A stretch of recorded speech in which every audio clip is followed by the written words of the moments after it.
श्रीमद् भागवत में ऐसा वर्णन है कि जब राजा परीक्षित ने श्री सुखदेव मुनि से पूछा कि भगवान विष्णु जी के सभी कर्म तो आश्चर्ययुक्त होते आए हैं, परंतु कृपा कर बताइए कि उन अद्भुत कर्मा विष्णु जी ने किस कारण से मत्स्य अवतार लिया था। तब श्री सुखदेव जी ने बताया कि हे राजन, भगवान का अनेक योनि में जाकर उत्पन्न होना यह बिना कारण के नहीं है। वे निष्प्रयोजन कोई भी कार्य नहीं करते। वे सदैव गौ ब्राह्मण देवता साधु वेद धर्म और अर्थ की रक्षा के लिए ही शरीर धारण करते हैं। गतकल्प में जब ब्रह्मा जी का दिन बीत जाने पर नैमित्तिक प्रलय हुआ था, जब पृथ्वी आदि लोक समुद्र में डूब गए थे, तब उस समय जो ब्रह्मा जी को गाढ़ी निद्रा आई तो वे सोना चाहें, परंतु जब तक हयग्रीव ने, जो कि उनके पास ही निकट में वर्तमान था, वेदों को चुरा लिया। तब वेदों का लुप्त होना यह बड़े कष्ट का प्रसंग आ गया। इससे हयग्रीव को मारने के लिए ही भगवान ने मत्स्य रूप धारण किया।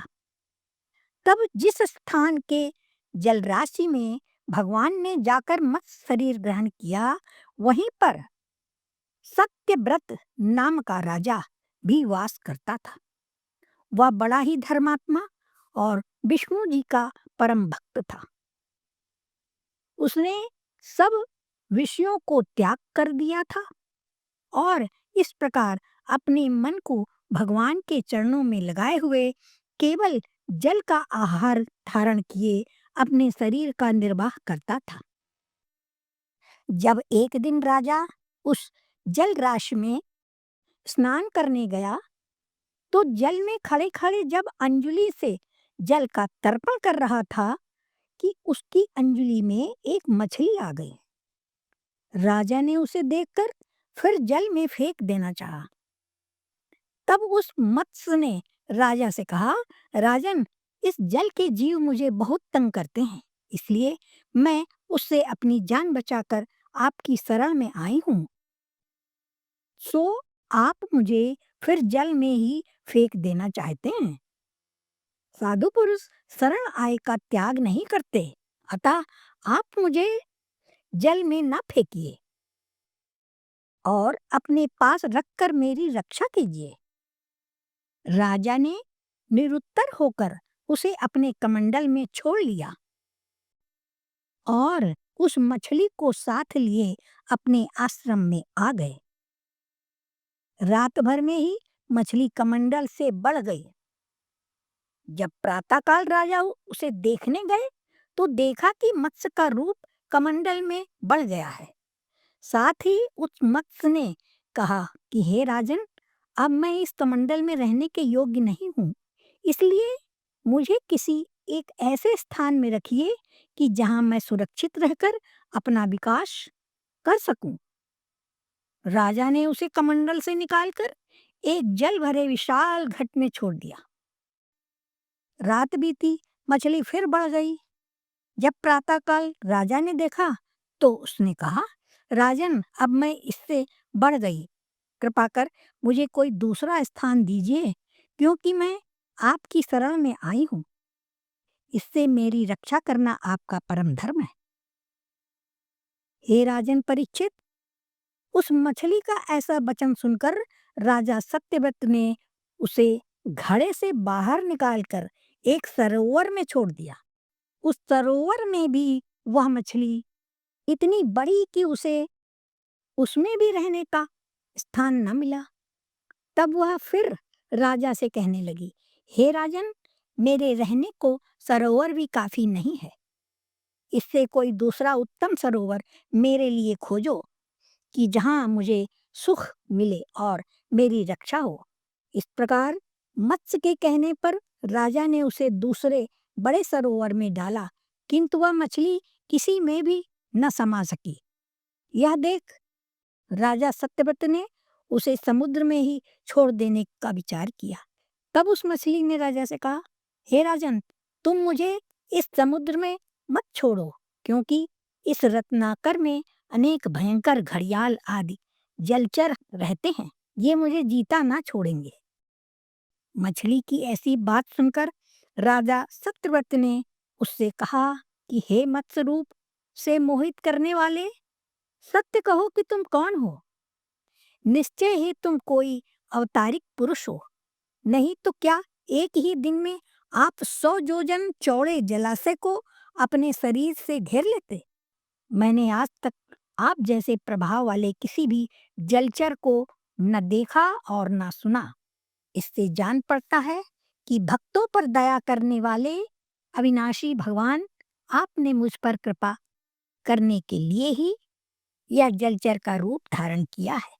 आपके अवतार केवल जीवों के कल्याण के लिए हैं।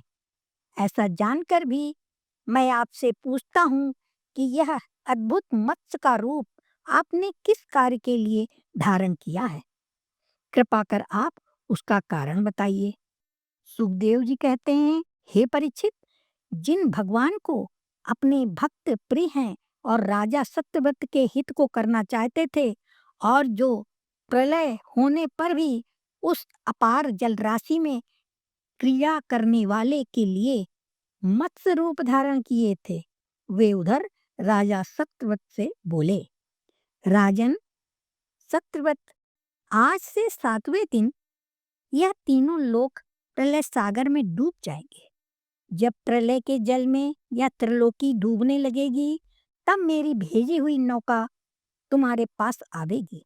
उस समय तुम औषधियों और छोटे बड़े सब बीजों को लेकर सप्त ऋषियों के साथ सबसे सम्मानित होकर उस बड़ी भारी नौका में बैठकर प्रकाश रहित महासागर में सप्त ऋषियों के ही प्रकाश में प्रसन्नता के साथ घूमोगे। जब प्रलय वायु के झोंकों से वह नौका डगमगाने लगेगी, तब वहां प्रकट हुई मेरी सींग में बासुकी नाग को लपेटकर तुम उस नौका को बांध देना। हे राजन, जब तक ब्रह्मा जी की रात रहेगी, तब तक सप्त ऋषियों सहित तुम्हें मैं उस प्रलय सागर में खींचता हुआ घुमाता रहूंगा। उस समय मैं अपना असली रूप तुम्हें दिखाकर तुम्हारे प्रश्न करने पर तुम्हें उत्तर दूंगा। ऐसा कहकर वे मत्स्य भगवान के बताए हुए उस 7वें दिन में आने वाले प्रलय की बाट जोता हुआ पूर्व की मुख किए मत्स्य भगवान के चरणों का ध्यान करता हुआ बैठा रहा। तदंतर प्रलय के बड़े बड़े मेघों के वेग से अपनी मर्यादा को छोड़ने वाला समुद्र सब ओर से पृथ्वी को डुबाता हुआ बढ़ा। उसी समय राजा ने अपने समीप आई हुई एक विशाल नौका देखी कि जिसे देखते ही उसी भगवान का कहा हुआ वचन याद आ गया और वह तुरंत औषधि और बीजों को लेकर सप्त ऋषियों के साथ उन नौका पर सवार हो गया। सप्त ऋषियों ने राजा सत्यव्रत से कहा, हे राजन, तुम श्री भगवान का ध्यान करो, वे ही हम सबों को संकट से बचाकर सुखी करेंगे। यह सुन राजा सत्यव्रत ने भगवान का ध्यान किया। ध्यान करते ही स्वर्ण के समान वर्ण वाले मत्स्य भगवान उस महाजल राशि में प्रकट हुए। तब राजा सत्यव्रत ने बासुकी नाग को मत्स्य भगवान की सींग में लपेटकर उस नौका को बांध दिया और स्वयं भगवान की स्तुति करने लगे। सत्यव्रत ने कहा, हे भगवान, अविद्या की चादर से जिसका आत्मज्ञान ढक गया है, ऐसे अविद्या ग्रसित पुरुष जिन्हें संसार में ढूंढते हैं, जिनका भरोसा करते हैं और जिनके सहारे से वे सुख लाभ करते हैं, वे जगत के गुरु मुक्तिदाता आप ही मेरे गुरु होकर मेरे हृदय की गांठ खोलें। हे परमात्मन, हम आपकी शरण में हैं। हे नारायण, आप सब लोगों के प्यारे ईश्वर, आत्मा और गुरु हैं। आप इच्छित फल और ज्ञान के देने वाले हैं। हे नाथ, आप घट घट में निरंतर निवास करके भी अविवेकियों को नहीं दिखाई पड़ते। हे गुरु, मैं तत्व ज्ञान का उपदेश सुनने की अभिलाषा से आपकी शरण आया हूँ। इस कारण हे प्रभु, परमार्थ ज्ञान का उपदेश करके मेरे हृदय की अज्ञानता को दूर कर दीजिए और अपना स्वरूप मुझे दे दीजिए। हे राजन परीक्षित, इस प्रकार सत्यव्रत के प्रार्थना करने पर भगवान श्री हरि ने उसे तत्व ज्ञान का उपदेश दिया। सांख्य योग और कर्म का जिसमें वर्णन है, ऐसी आत्मज्ञान की रहस्यपूर्ण मत्स्य संहिता उस सत्यव्रत से कही। राजा सत्यव्रत ने सप्त ऋषियों के साथ नौका में बैठकर भगवान की कही आत्मसंहिता बड़े ध्यान से सुनी। फिर उन भगवान ने हयग्रीव को मारकर उससे वेद छीन नींद से जागे हुए ब्रह्मा जी को 4 वेद समर्पित किए। हे राजन, इस मत्स्य भगवान की कृपा से इस कल्प में श्राद्ध देव नाम वाला वैवस्वत मनु हुआ। हे राजन, इस मत्स्य अवतार के भगवान की कथा को जो लोग कहें या सुनेंगे, वे अपने समस्त पातकों से मुक्त हो जाएंगे और भगवान के चरित्र का चिंतन करने वाले पुरुषों को तो अवश्य ही पूर्ण भक्ति प्राप्त होगी। ऐसे मत्स्य रूपधारी भगवान को सत सत प्रणाम। बोलो मत्स्य भगवान की जय।